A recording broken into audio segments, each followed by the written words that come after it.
Right now it is time to get stuck into Dublin Kerry on Sunday, and to do that, delighted to say we're joined on the line by two-time All-Ireland winner Ger Brennan. Good morning, Ger. Good morning, Adrian. How's it going, Aoife? How are you doing? How are you keeping? Not too bad. Now yourselves? All good, all good. We'd Michael Darragh-Macaulay on the show with Will last night, and he was threatening to boot Stephen Cluxton out of the retired players WhatsApp group yesterday evening. Has he delivered? Would you believe I actually was on the road last night, Adrian, and I was listening to it, and I haven't logged into the group to check, but I will have a look here. I'll let you know, but I hope he has. If you want to do that at any point during the chat and bring us the breaking news, we're happy to do that.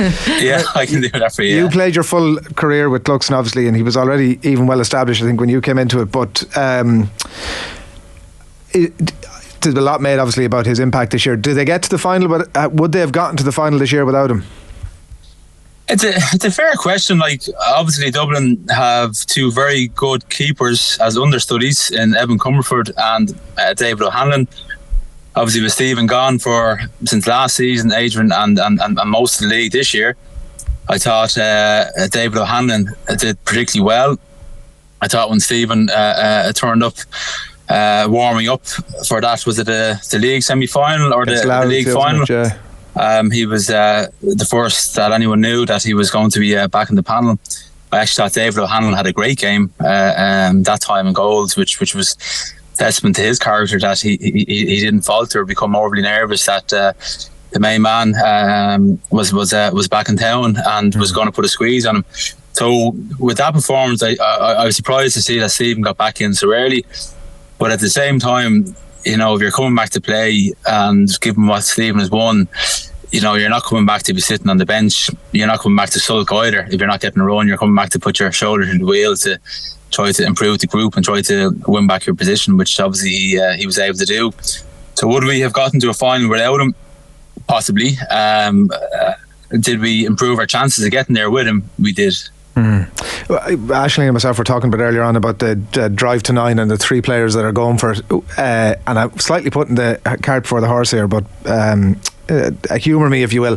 Will he go again, do you think? Is this the last hurrah for him, or could we see him again next year? Like, if you're on the outside looking in, Adrian, and I suppose one thing, former players, we never torment or ever ask some of the current players that we played with how's things going inside, because they're the type of questions that current players hate. So you're always respectful of those lads who are still playing that you would have soldiered with in the past. So none of us have asked him, but from the outside looking in and from where you guys are sitting, it would suggest that bringing Stephen back in, Jack McCaffrey coming back, Paul Mannion coming back, Pat Gilroy getting involved, it would suggest there's one last push here from Desi and his management team, and that a couple of guys may step away at the end of the year. What's interesting with the split season, Adrian Aisling, is that lads will go back to the club.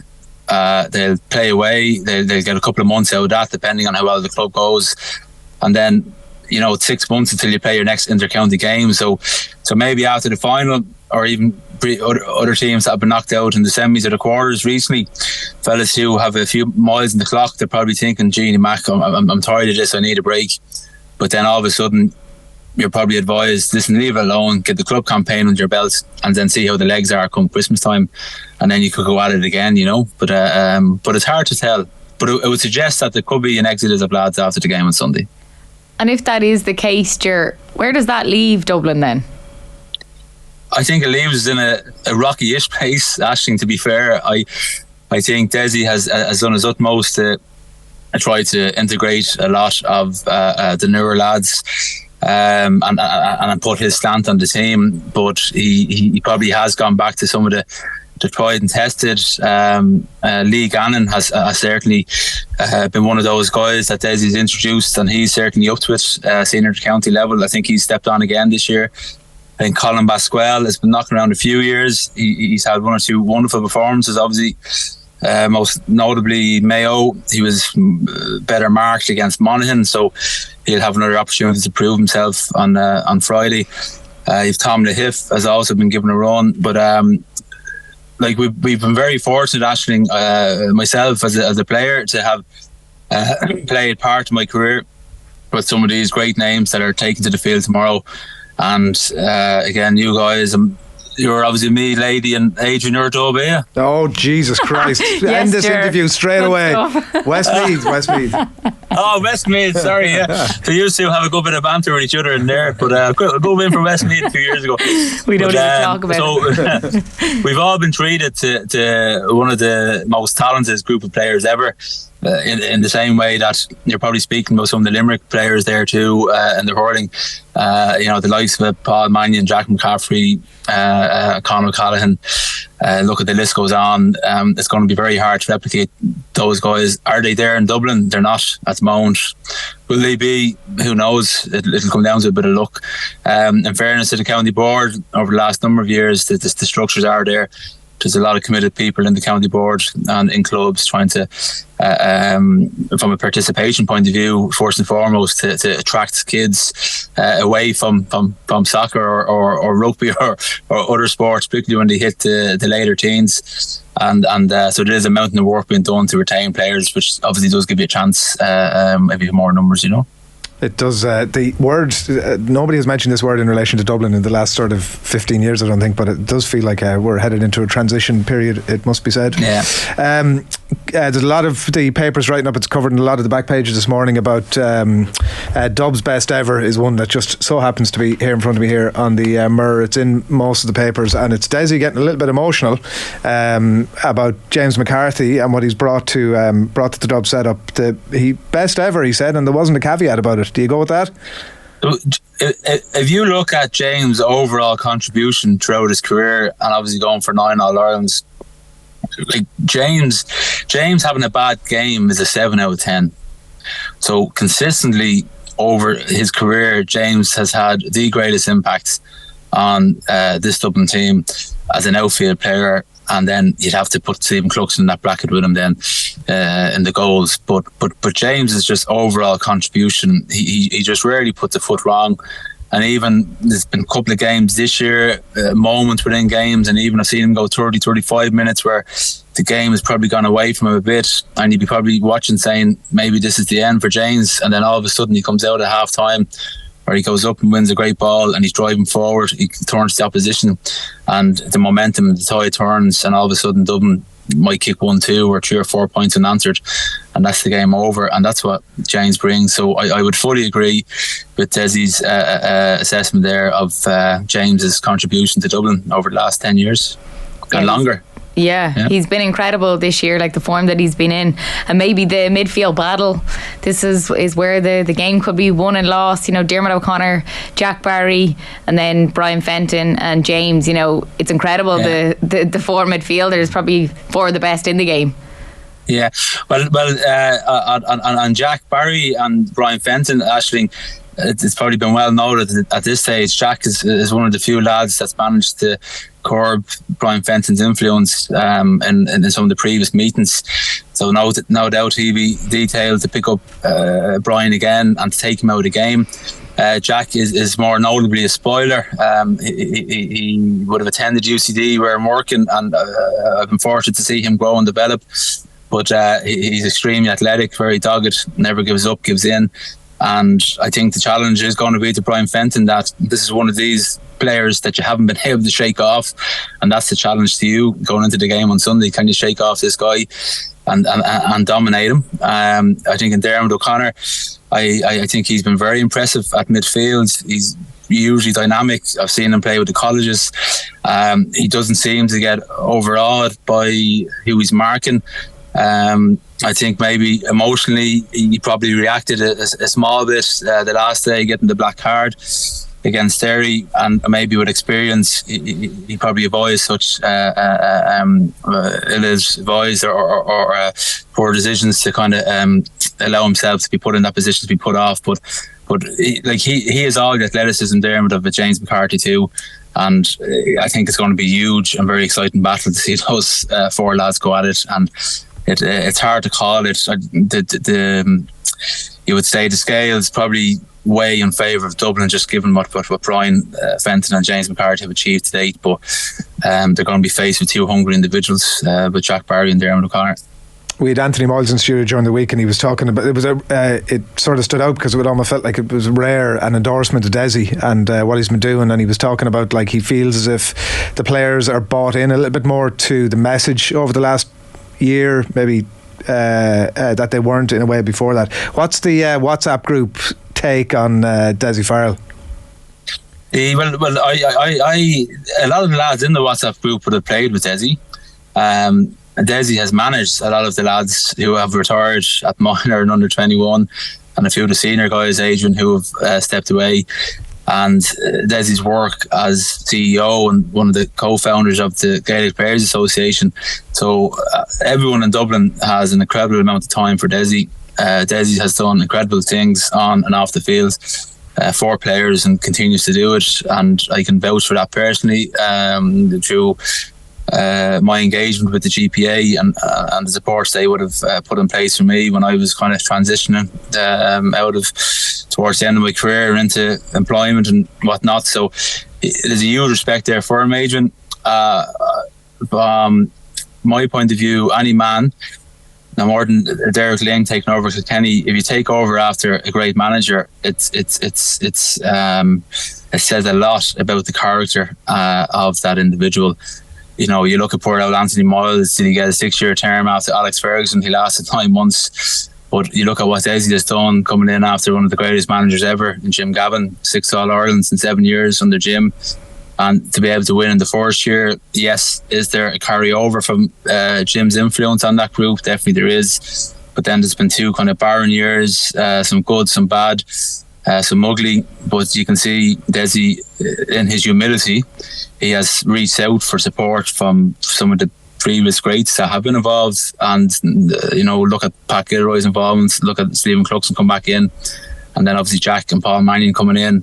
Jack and Paul would have been on Desi's minor team in 2011 that lost against Tipperary in that minor final before we bet Kerry that time, and those lads are coming back to him because they're so loyal to him, So there's a huge amount of respect around the county for Desi. He's the most overqualified water boy that has ever existed. You obviously have played under him. What is Pat Gilroy bringing to the mix? Well, there's no nonsense with Pat, Adrian, and again, as you said, lucky to have played with Pat. He I guess St. Vincent's, the culture we would have been brought up in has carried through, I think, to the Dublin team in a lot of ways. There's no feeling sorry for yourself. Get on with it. And particularly in the world that we probably live in, Adrian, where certainly post-COVID, and again, I won't go down the path too much here because could be here all day, this sense of I want what I want and I want it now, or poor me, I'm playing inter-county, it's so hard, I have to travel here and travel there, and it's so difficult, and I'm missing out on this, I'm missing out on that. With Pat Gilroy and Desi and even Stephen Cluxon come back in, like, what they will be saying is that you have the gifts and the talents to be playing senior inter-county football, to be representing your parish and your club by putting on that county jersey. You're lucky to stop giving out, and if you keep giving out, you can feck off, and that's what Pat would bring. So it's just, there's no nonsense, no feeling sorry for yourself, just get on with it and do the job. From an advisory point of view, I would say he's probably invaluable to Desi Farrell, particularly this year, and I would imagine, and again, I wouldn't ask Pat to respect to him because he is involved, but I would imagine he would have had a hand in getting some of those guys back in, and particularly Stephen Cluxon. Pat and Stephen would be quite close. I think that says a lot about Desi's character, being able to ask for the help from the likes of Pat and bringing back Stephen Cluxon. Who do you think will pick up David Clifford, and how do Dublin curb his influence in the game? Yeah, it's a great question, Aisling, and the obvious candidate would be Michael Fitzsimons to go pick up Clifford. Fitzy has marked David before. He is a great athlete himself. Fitzy, his ability he's one of the most awkward fellas, Aisling. If he's marking you, he's not necessarily pulling and dragging or swinging digs, but he's just always hitting you the whole time, and I think he probably learned a good bit from playing beside Rory O'Carroll from Kilmacud Crows, because Rory used to be at that as well, just using your body to obstruct the opponent before the ball is coming in, and even when the ball is in the air, being able to use your backside, elbows, whatever it needs to be to put the individual off. So that's what Fitzy will bring. Now, the other thing that he will bring, which I think is hugely important, is his composure. He knows that David Clifford's going to probably score 4 or 5 points. He's going to set up a goal. He might get a goal. Fitzy won't panic. He won't go into a shell. There'll be a level of acceptance that he's marked one of the best footballers of all time, and that this guy is going to do damage. It's just trying to limit that damage as best as possible while he has the ball in his hand. The support that Fitzy gets then is going to be huge, and Brian Howard is probably, I think, if Stephen O'Brien, looking at the Kerry team that was named there, if Stephen O'Brien is going to come in and start in place of Adrian Aisling, I think that's another headache for the Dublin management to decide in terms of the matchups. But more likely Brian Howard would be your man that will kind of hold the fort and give Fitzy a hand in trying to double up on Clifford. And then thirdly, the press out the fields, I think, is important. There's obviously a blood connection between Paddy and David, and I would actually say that if you can get into Paddy Clifford's head, I think it does lessen the supply that goes into his brother, and I think Dublin will put a huge squeeze on him, and it probably, I think, a Lee Gannon or maybe an Owen Morton might be best suited to him to try and take him out of the game as much as possible. So they be your 3 things, Aisling: a level of acceptance in that you're marking the best fella ever, and Fitzy will, if you can break even with him, that's huge. And then the support coming in with a Brian Howard on breaking ball or trying to double up in the tackle, and then coupled then with the press further out the fields, and particularly his brother, if he can take the sting out of his brother. I thought Stephen O'Brien actually did particularly well when he came in at half time in the semi-final. He really got Kerry on the front foot, which brought Sean O'Shea into the game as well. He obviously had a huge second half last week, so Stephen O'Brien will take a lot of mind into. He's very direct. I love watching him play. Yeah, changed the game for them. And you were saying Dubs by a couple. I think 3 or 4 points, Adrian. I think just again on the line, the guys that are going to come in for Dublin, we just have a bit more to offer. I think with Killian Spillane, sorry, which Spillane is it? Adrian is back from injury on the bench. Yeah. They'll have a bit more firepower coming in, but from Kerry going into the weekend. But I think overall Dublin, they just have too much, I think, and you're looking probably a draw match to the latter stages of the game, and maybe 3 or 4 or 5 points of a flurry that should get Dublin over the line. You see what Dublin did to Monaghan in the semi-final. There's only a couple of points in it, I think, on 63 or 64 minutes. You see what Kerry then did to Derry. They were 2 points down, and then I think they scored maybe 5 unanswered points, and all of a sudden the game is over. So Kerry are capable of doing that, but on this occasion I think Dublin might have a bit too much. Now, in saying that, Kerry have bet Dublin. This Kerry group have bet Dublin, Adrian, obviously 2 years ago in the semi-final, so they got that monkey off the back. The challenge, if you're in Kerry shoes, and I'm conscious of a Dublin bias here, right? But you don't have any Kerry person on with me to challenge me. But if I was a Kerry man, I think the challenge would be in order to become really recognised in Kerry, you have to do back-to-backs. You have to be able to win one All-Ireland after another, because that's what's been done by their predecessors. And looking at Jack O'Connor's record as well, I think that's something he hasn't been able to achieve yet in his terms as Kerry manager, and I think that'll be something that he'll be keen to push and impress upon the lads. So that'll be the challenge for Kerry. If you do want to become a great player, or do you want to be just remembered as the one in a row team, which won't carry too much weight down in Kerry. That's for sure. We'll enjoy it. Thanks a million for that, Ger. Catch up with you down the line. Thanks, Agency. Aisling.